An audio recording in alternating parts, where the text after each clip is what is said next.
مرتبہ ایک مرید کو یہ خیال آیا کہ میں کامل ہو گیا، میں کامل ہو گیا.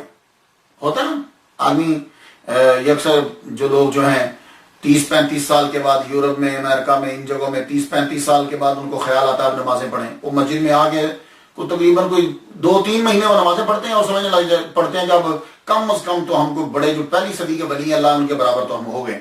پھر وہ تنگ کرتے ہیں مولویوں کو، دوسروں کو، اور ایسے ہی ہوتا ہے. وہ شیطان ان کو خیال ڈالتا. تو بعض اوقات خیال آتا آدمی کے ذہن میں یار میں بڑے رتبے والا ہو گیا ہوں.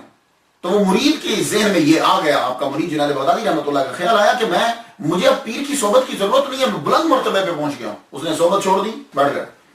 تو لوگوں کو یہ بتانے لگا کہ جانتے ہو رات کو ملائکہ آتے ہیں، مجھے اونٹ پہ بٹھاتے ہیں اور جنت کی سیر کراتے ہیں. یہ بات مشہور ہوگی، مشہور ہوتے ہوتے حضرت جنید بغدادی رحمۃ اللہ علیہ تک پہنچی. آپ بھی اس کے کمرے میں گئے، حجرہ میں گئے، جا کے لگے بھائی تیری بڑی شہرت سنی ہے، آج جب تجھے جنت میں لے جائے نا تو جنت میں جب تو پہنچے تو لا حول ولا قوت الا باللہ العلی العظیم پڑھنا. جو ہی ہوا جب رات کو پڑھا تو کیا ہوا کہ جو ہی اس نے پڑھا ایک دم سے ہر چیز غائب، اور جو وہ جنت اسے نظر آ رہی تھی وہاں مردوں کی ہڈیاں پڑی تھی. اب اسے خیال آیا، دوڑتا ہوا پیر کی صحبت میں پہنچا کہ میں آپ سے ہٹ کر گمراہ ہو گیا تھا. کس طرح تربیت کی. تو پیر کے لیے ضروری ہوتا ہے عقل کو کیسے صحیح کرنا ہے، اس کی سوچ کہاں جا رہی ہے، اس سوچ کو کہاں کیسے ٹھیک کرنا ہے، شیطان اس کو کس طرح سے ورگلا رہا ہے، وسوسہ ڈال رہا ہے، اسے کیسے ٹھیک کرنا ہے. یہ پیر نظر ڈالے، اور پیر کی نظر ہونی چاہیے. جنید بغدادی رحمۃ اللہ علیہ کا میں واقعہ پڑھتا ہوں کہ مرید کتنی دور ہے، خیال آیا اسے کسی گناہ کا اور اس گناہ کی وجہ سے چہرہ سیاہ ہو گیا. 3 دن خدا کی بارگاہ میں روتا رہا، اللہ اکبر. 3 دن کے بعد چہرہ سفید ہو گیا.